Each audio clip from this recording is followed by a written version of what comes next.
नमस्कार मित्रों, आज हम कक्षा 7 का दूसरा अध्याय प्राणियों में पोषण को समझते हैं। तो चलिए शुरुआत करते हैं। सबसे पहले आप लोगों ने पहले अध्याय में पढ़ा होगा कि पादप और जंतु किस तरीके से अपना पोषण करते हैं। दूसरी बात, कौन कौन से वो भोज्य पदार्थ इस्तेमाल करते हैं जिससे कि वो स्वस्थ रह सके। उसके बाद में हम बात करेंगे पाचन की।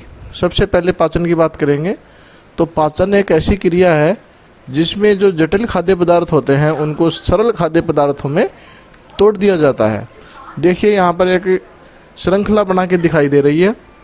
तो ये श्रृंखला है जटिल खाद्य पदार्थ और पाचन के पश्चात ये टूट रहे हैं सरल खाद्य पदार्थों में।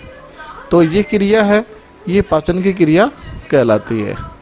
उसके बाद में खाद्य अंतर्ग्रहण की विभिन्न विधियों के बारे में जानकारी लेते हैं। तो जो अंतर्ग्रहण है, अंतर्ग्रहण से हम क्या समझते हैं कि किसी भी खाद्य पदार्थ को शरीर के अंदर लेना अंतर्ग्रहण कहलाता है। जैसे क्रियाकलाप 2.1 में सारणी पॉइंट 2.1 दे रखी है, उसमें विभिन्न विधियां दे रखी है। जैसे घोंगा है तो वो क्या खाता है और कौन सा किस प्रकार से वो खाता है। चींटी है तो वो क्या खाती है और उसके आहार ग्रहण करने की विधि कौन सी है। तो चींटी की बात कर लेते हैं कि चींटी खाती क्या है। तो चींटी देखो मांसाहारी होती है और चींटी जो मृत जीव जंतु है उसको खाती है या फिर कोई अन्य खाद्य पदार्थ होता है उसको भी खा लेती है। आहार ग्रहण करने की विधि कौन सी होती है, ये किसी भी पदार्थ को काट कर उसको ग्रहण करती है। आहार की विधि नीचे दे रखी है, जैसे छीलना, चबाना, काटना या भेदन करना, पकड़ना या निगलना, साइफनी प्रकार का, स्पंजी प्रकार का या चूषण प्रकार का। तो जो सारे जंतु हैं उनमें अलग अलग विधियां पाई जाती है। उसके बाद में हम अध्ययन करते हैं स्टारफिश के बारे में जानते हैं। स्टारफिश एक तारा मछली कहलाती है जो कि समुद्र में रहती है और इसके चारों तरफ कैल्शियम कार्बोनेट का कठोर कवच होता है। और ये जो जंतु है उनको अपने मुख के अंदर लेती है और उसका पाचन करती है। इसका जो मुख होता है और आमाशय होता है वो शरीर के बाहर निकलता है, ऐसी इसकी क्षमता होती है। उसके बाद में हम देखेंगे कि मानव में पाचन किस प्रकार से होता है। सबसे ज़्यादा इम्पोर्टेंट यही है इस पाठ में। तो देखते हैं, सबसे पहले चित्र में समझते हैं कि सबसे पहले मुख गुहिका होती है जिसमें हम भोजन को अंतर्ग्रहण करते हैं। उसके बाद में लार ग्रंथियों द्वारा लार मिला दी जाती है। ग्रशिका से होती हुई ये आमाशय में पहुंच जाता है। उसके पश्चात यकृत और पित्ताशय के द्वारा कुछ रस मिला दिए जाते हैं इसमें, जिससे कि पाचन हो सके। उसके बाद में अग्नाशय द्वारा कुछ रस मिलाए जाते हैं। उसके पश्चात छोटी आंत में भोजन का पाचन किया जाता है तथा बड़ी आंत में जल और अन्य जो तरल पदार्थ है उसका अवशोषण कर लिया जाता है। उसके पश्चात मलाशय में मल के रूप में भोजन इकट्ठा हो जाता है जिसको गुदा के द्वारा बाहर त्याग दिया जाता है। तो ये पाचन की एक सीधी सी प्रक्रिया हो गई। इसके बारे में हम विस्तार से यहाँ पढ़ेंगे। तो देखिए, सबसे पहले जो भोजन एक सतत नली से गुजरता है जो मुख गुहिका से प्रारंभ होकर कहाँ तक जाती है, गुदा तक जाती है। और ये विभिन्न भाग हो गए। मुख गुहिका हो गया पहला, उसके बाद में ग्रशिका हो गया, आमाशय हो गया, क्षुद्रांत्र या छोटी आंत हो गया, वृद्धांत्र या बड़ी आंत हो गया। उसके बाद में मलद्वार जिसको रेक्टम कह देंगे, मलाशय कह देंगे। इस प्रकार ये पूरा का पूरा पाचन तंत्र का निर्माण हो जाता है। तो सबसे पहले हम अध्ययन करते हैं मुख गुहिका में अंतर्ग्रहण की क्रिया। तो भोजन का जो अंदर लेने की जो प्रोसेस है, प्रक्रिया है, वो मुख गुहिका से ही चालू होती है। जैसे ही हम किसी चीज़ को खाते हैं, शरीर के अंदर लेते हैं कोई भी वस्तु, कोई खाद्य पदार्थ, वो क्रिया होती है अंतर्ग्रहण।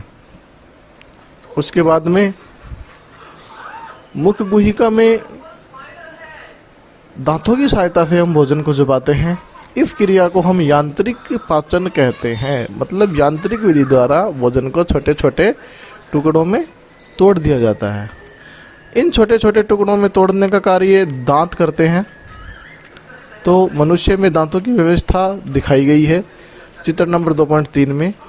इसमें देखिए 4 प्रकार के दांत दिखाए गए हैं: चैवर्णक, अग्र चैवर्णक, रदनक और कृंतक।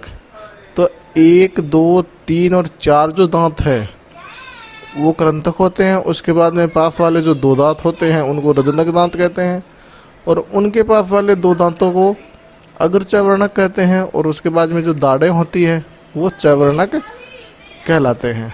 तो यहाँ हम प्रत्येक दांत का कार्य देख लेते हैं। तो यहाँ कार्य इसी चित्र में देखेंगे हम। तो कृंतक जो होता है दांत, उसका कार्य होता है किसी भी वस्तु को पकड़ना। उसके बाद में जो रदनक होता है उसका कार्य होता है चीर फाड़ करना। जो रदनक दांत होते हैं वो मांसाहारी जंतुओं में बहुत ही ज़्यादा विकसित पाए जाते हैं। उसके बाद में अग्र चैवर्णक और चैवर्णक दोनों दांत पीसने का कार्य करते हैं। तो ये थी दांतों की व्यवस्था और उनके कार्य। यहाँ हम इस सारणी में भर देंगे। उसके बाद में दूध के दांत या स्थायी दांत क्या होते हैं उनके बारे में चर्चा करेंगे। तो देखो, शेषवावस्था से 8 वर्ष तक सारे के सारे दांत हमारे गिर जाते हैं। ये दांत कहलाते हैं दूध के दांत। और इन दांतों के स्थान पर नए दांत आ जाते हैं जिनको हम स्थायी दांत कहते हैं। जो स्तनधारी होता है उसका लक्षण होता है कि दांत द्विबार दंती होते हैं। मतलब 2 बार दांत आते हैं। पहली बार तो दूध के दांत आते हैं और उसके बाद में स्थायी दांत आते हैं। और उसके बाद जैसे जैसे आदमी वृद्ध होता जाता है ये गिरने लगते हैं। उसके बाद में हम चर्चा करेंगे कि जो मंड होता है उसके ऊपर लार कैसे प्रभावी होती है। देखो, मंड यहाँ पर कार्बोहाइड्रेट होता है और कार्बोहाइड्रेट के ऊपर लार का क्या प्रभाव होता है वो हम देखेंगे। तो जो आयोडीन होता है, जब हमने पिछला पाठ पढ़ा था तो आयोडीन के द्वारा हम ये जांच करते थे किसी भी खाद्य पदार्थ में कार्बोहाइड्रेट उपस्थित है या नहीं है। तो यहाँ हम जो लार रस है, लार रस में कौन सा एंजाइम होगा? Ptyalin enzyme. तो वो शर्करा को मंड है जो उसको किस में तोड़ेगा? शर्करा को। ये सरल यौगिक है, यहाँ मंड का पाचन हो जाता है लार के जो टाइलिन एंजाइम है उसके द्वारा। यहाँ पर अपन को इतनी सी बात ध्यान में रखनी है। उसके बाद में जीभ का कार्य। तो देखो, जीभ एक मांसपेशीय अंग है जो कि मुख गुहिका से जुड़ा रहता है और इसका आगे वाला जो भाग होता है वो स्वतंत्र होता है। किसी भी दिशा में ये मुड़ सकता है। मुख्य रूप से तो जीभ की जो भूमिका होती है वो बोलने में होती है। जीभ की सहायता से हम बोल सकते हैं। उसके बाद में जीभ के ऊपर विभिन्न क्षेत्र पाए जाते हैं जिनसे हम स्वाद का ज्ञान करते हैं। तो अग्रभाग जो होता है जीभ का वो अपना जो खट्टा स्वाद होता है, मीठा स्वाद होता है, उसका ज्ञान करवाता है। उसके बाद में जो पार्श्व भाग होते हैं ये कशीले भाग का निर्माण करवाते हैं या फिर ज्ञान करवाते हैं। और उसके बाद में लास्ट वाला जो पार्ट होता है वो जो नमकीन भाग है उसका ज्ञान करवाता है। उसके बाद में हम बात करेंगे किसकी? मिठाइयाँ और दंतछय। कई बार क्या होता है कि बच्चे रात को मिठाई खा लेते हैं और बिना ब्रश किए ही सो जाते हैं, तो उससे हमारे दांतों को क्या नुकसान होते हैं उनके बारे में चर्चा होगी। तो हमारे मुख में कई प्रकार के जीवाणु पाए जाते हैं, हालांकि हमको उनसे हानि नहीं होती, लेकिन जब हम रात को बिना मुंह साफ किए सो जाते हैं तब ये फंसे रह जाते हैं बीच में दांतों के, और रात को मुख बंद रहता है, हम सो जाते हैं, तब एक अनाक्षी शोषण की प्रक्रिया होती है और उसमें अम्लों का निर्माण होता है, और ये जो अम्ल बनते हैं ये धीरे धीरे दांतों को क्षति पहुंचाते हैं। तो हमको रात को सोने से पहले ब्रश अवश्य करना चाहिए। उसके बाद में हम बात करते हैं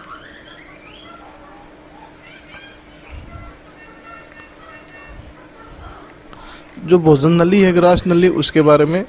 तो जो निगला हुआ भोजन है वो ग्रसिका द्वारा कहाँ जाता है, आमाशय में जाता है। ये देखिए भोजन नली दिखाई गई है,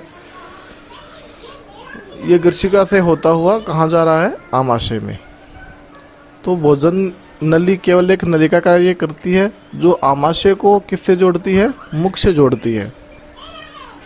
कई बार क्या होता है कि जो वमन की क्रिया है उल्टी हो जाती है हमें, तो वो उल्टी और कुछ नहीं, जो हमारा भोजन किया था, हमने मुख में लिया था, उसको हमारा आमाशय स्वीकार नहीं करता और वो सीधा मुख के द्वारा बाहर निकाल दिया जाता है। ये कुछ जीवाणुओं के कारण भी हो सकता है या फिर कुछ एलर्जी के कारण भी हो सकता है। उसके बाद में भोजन चला जाता है आमाशय में। तो देखो आमाशय एक मोटी भित्ति वाला थैलीनुमा संरचना होती है, चपटा होता है और यू आकार का होता है, पेशीय भाग होता है, आहार नाल का सबसे छोटा भाग ये होता है। ये कहाँ स्थित होता है, जो ग्रसिका होती है उसके अंतिम भाग में, और जो छोटी आंत होती है उसके प्रारंभिक भाग में ये स्थित होता है। भोजन को इकट्ठा करने का ये कार्य करता है। उसके बाद में हम बात करेंगे कि आमाशय का जो आंतरिक स्तर होता है उसमें विशेष प्रकार की कोशिकाएं पाई जाती है जो कि हाइड्रोक्लोरिक अम्ल का स्रावण करती है।